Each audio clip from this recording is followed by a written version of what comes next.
Hello tout le monde, j'espère que vous allez bien.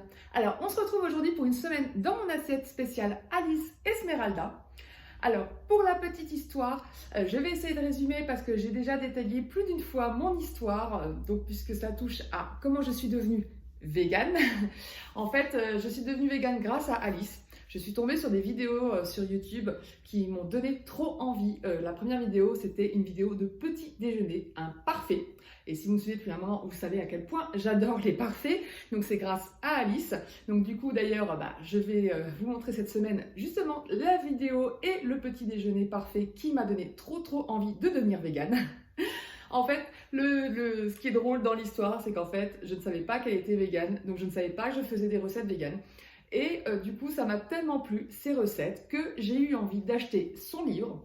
Et à la découverte de son livre, c'est là que j'ai découvert l'envers du décor, puisque dans son livre, vous avez l'intégralité de ce que c'est que être végane, les questions qu'on pose en général. Vraiment, elle a documenté énormément son livre, donc je l'ai trouvé vraiment super. Pareil, au niveau nutrition, c'est hyper détaillé. Clairement, c'est ma Bible. Au moment où j'ai envie de savoir un truc et que j'ai un doute, je ne vais pas sur Internet, je prends le livre d'Alice parce qu'il est vraiment super. Et d'ailleurs, j'en avais déjà parlé dans ma vidéo des livres de recettes. Si je devais conseiller un seul livre pour les débutants, c'est celui-là. Alors, bien sûr, les recettes qui sont dedans, désormais, 2 ans plus tard, je trouve qu'elles sont un petit peu trop vieilles dans un sens parce que depuis, j'ai découvert des recettes qui étaient soit meilleures, soit qui sont encore mieux en fait finalement puisque aujourd'hui, on voit bien que la cuisine végétale est vraiment de plus en plus diversifiée et je m'éclate au quotidien. Donc vous l'aurez compris, quand je suis devenue végane il y a 2 ans, en fait, j'ai dévoré son livre. J'ai testé plus des 3/4 des recettes de son livre, alors qu'il y en a 80. Et en fait, ça a été dur de faire cette semaine dans mon assiette parce qu'en fait, comme je vous dis, j'ai quasiment tout fait. Donc du coup, j'ai dû choisir les autres recettes qui restaient. Et il y en avait encore quand même quelques-unes que j'ai pu, que j'ai pu tester et que je vais vous dévoiler dans cette vidéo. Mais là où j'ai eu le plus de problèmes, c'était surtout pour les petits déjeuners et les goûters, puisque c'était principalement ce que j'ai testé en masse, vu que je suis gourmande, vous le savez. Et puis il y avait aussi des choses où j'avais des a priori. Par exemple, à l'époque, je n'aimais pas du tout le carrot cake. Parce que, c'est pas que je n'aimais pas ça, je peux pas le dire, en fait, je n'avais jamais goûté. C'est juste que j'avais l'a priori que c'était pas bon parce qu'il y avait de la carotte. Et j'aime pas la carotte. Donc du coup, je me suis dit, un gâteau avec de la carotte Et si vous me suivez depuis un moment, vous savez que j'ai découvert la recette de Clara Primi des donuts carrot cake. Et en fait, elle m'en a tellement parlé qu'elle m'a convaincue d'essayer sa recette. Et franchement, j'ai adoré. Et depuis, quand je teste une nouvelle recette, j'aime bien avoir la différence pour savoir lequel est le meilleur. Bon, pour l'instant, jusqu'à présent, je dirais que le meilleur reste celui de Clara. Pareil, concernant la patate douce, j'avais goûté une fois en frites et j'étais pas fan du tout. Je trouvais que déjà, ça n'avait pas le goût de frites, mais c'est juste parce que cette recette n'est pas adaptée par rapport à mes goûts. Et en ayant goûté la patate douce rôtie au four avec du sirop d'érable, c'était une recette de Clara Primi, encore une fois. Et en fait, je me suis réconciliée avec les patates douces, en fait. Et clairement, aujourd'hui, je l'adore. Je ne pourrais pas m'en passer. Donc voilà, donc c'est comme ça que depuis de but en blanc, j'ai commencé à tester des nouvelles recettes qui sont dans son livre, puisque je les avais mises de côté à cause de ça, donc soit à cause des carottes, soit à cause de la patate douce. Et voilà, donc vraiment, par rapport à mes idées. Bon, après, je vous avoue qu'il y en a quand même quelques-unes que j'ai vraiment pas envie de tester parce que là, je pense pas que j'aimerais. Genre le tiramisu, je n'ai jamais aimé ça parce que je n'aime pas du tout le goût du café. Il faudrait que je remplace le café par autre chose, mais je sais pas, à part par le chocolat au lait, je sais pas trop ce que je pourrais remplacer. Parce qu'il y a plein de tiramisu que je vois partout qui me donnent trop envie, avec de la crème cheese ou autre, et vraiment ça donne trop envie. Mais bon, après, voilà, à part ce genre d'exception, donc il y a quand même quelques recettes que j'ai mis de côté à cause de ça. Mais bon, là, je suis contente, j'ai quand même réussi à trouver plus d'une dizaine de recettes à tester cette semaine. Et le reste, il ne doit pas rester grand-chose, donc voilà. Bon, écoutez, je vous propose de me retrouver dans ma cuisine pour vivre cette semaine dans mon assiette. Alors, pour commencer cette semaine, j'ai pris, bien sûr, en petit déjeuner, son porridge carrot cake. Comme je vous le disais avant, j'avais des a priori avec le carrot cake, donc je n'avais jamais testé sa recette.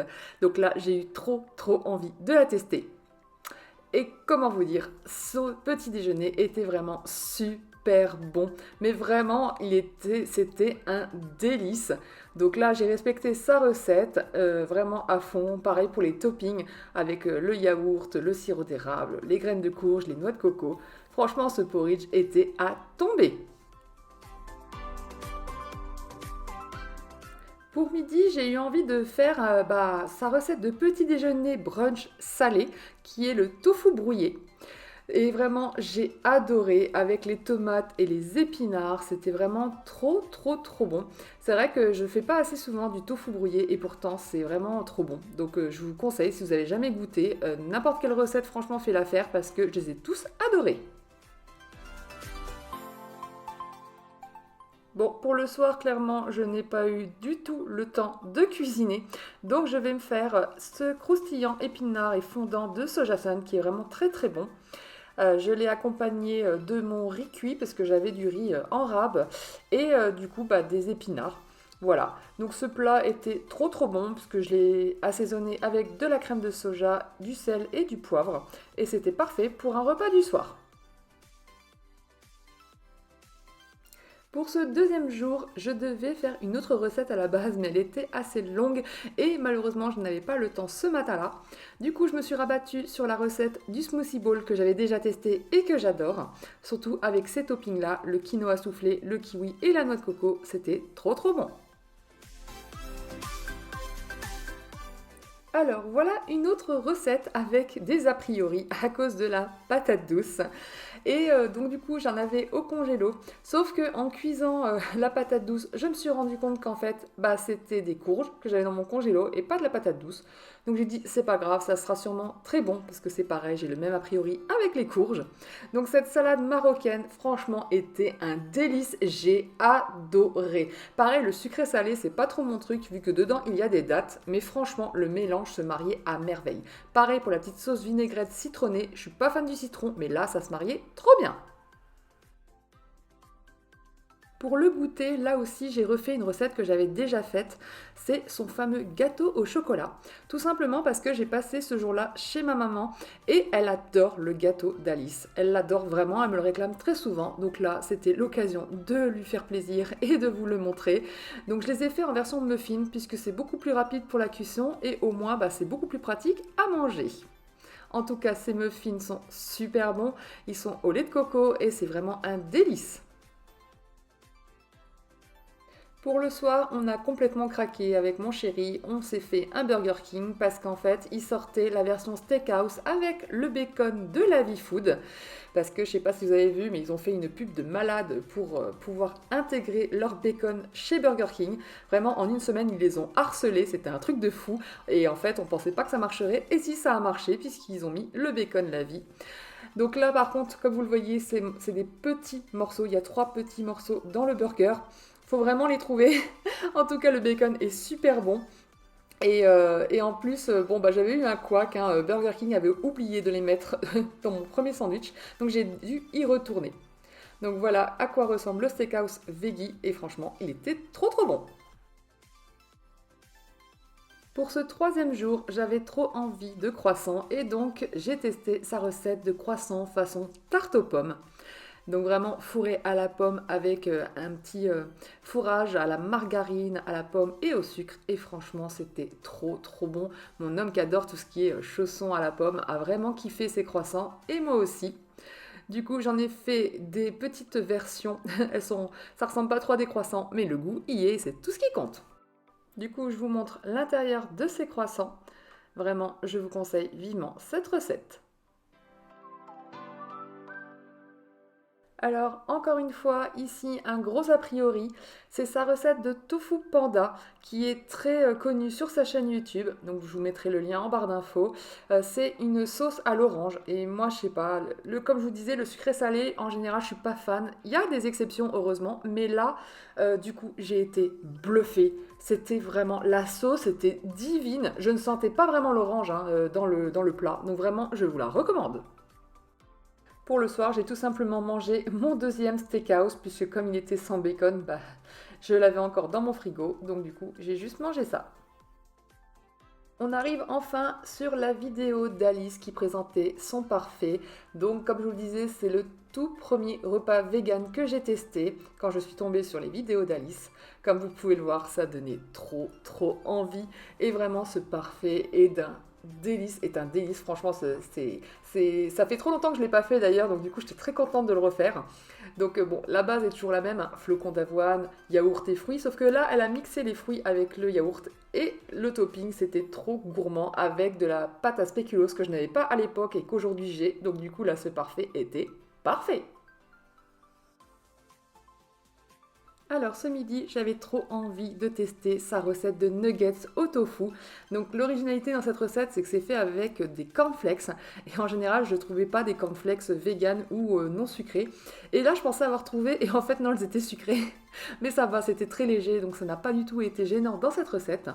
Les tofu sont assez faciles à faire, il n'y a aucun souci. Et j'avais utilisé le tofu asiatique, donc du magasin asiatique. Et franchement, ça se mariait trop bien. J'ai vraiment adoré et mon homme aussi. Donc vraiment, je vous la recommande cette recette.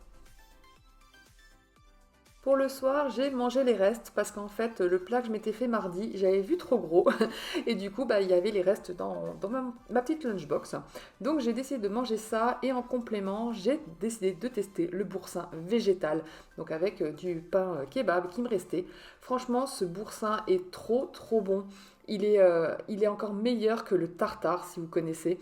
J'adore aussi le tartare, hein, mais franchement, à choisir, je préfère largement le boursin. Et vu le prix, moins de 2 euros, ça vaut franchement le coup.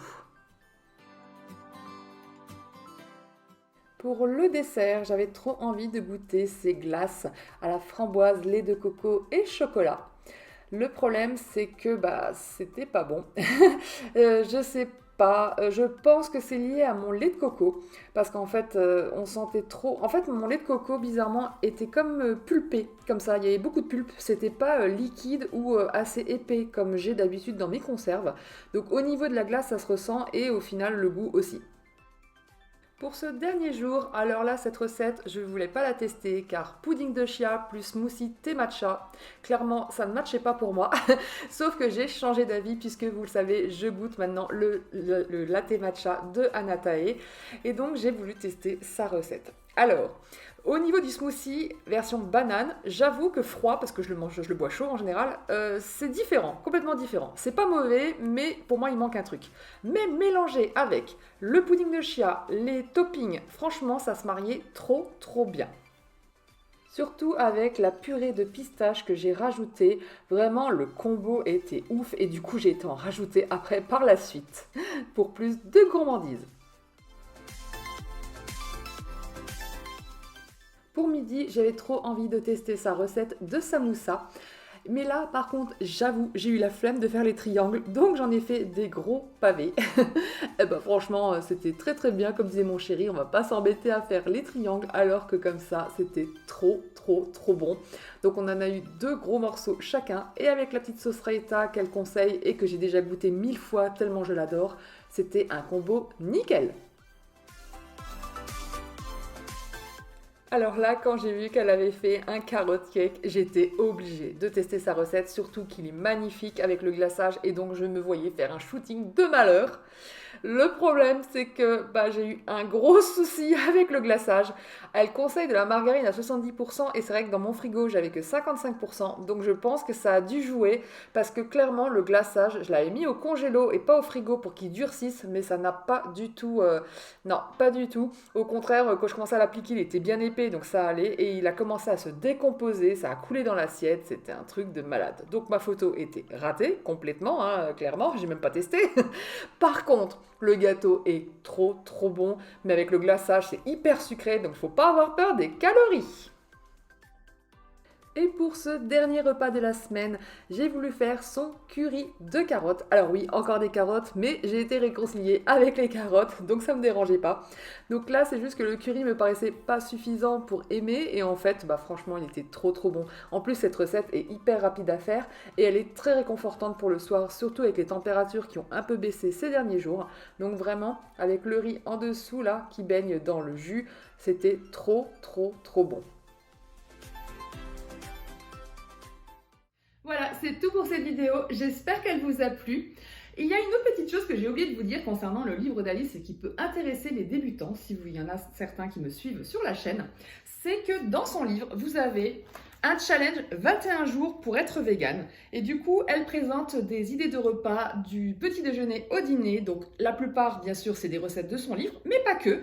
Donc ça peut vous donner des idées aussi de repas pour équilibrer vos journées, parce qu'elle a vraiment pensé les repas pour que ce soit de manière équilibrée. Donc j'avoue que quand je suis devenue végane, j'ai pas fait son challenge parce que j'ai surtout suivi ses recettes et mes envies, ce que j'avais envie de tester. Mais là, en regardant, je trouvais que c'était intéressant et je me dis que s'il y a des semaines où j'ai pas envie de me prendre la tête pour savoir ce que je vais manger, finalement, son challenge me servira. Voilà, c'était la petite parenthèse. Si vous avez aimé cette vidéo, je vous invite à liker, à commenter et à vous abonner à la chaîne si ce n'est pas encore fait. Je vous souhaite un excellent week-end et je vous dis à très vite pour une prochaine vidéo. Ciao!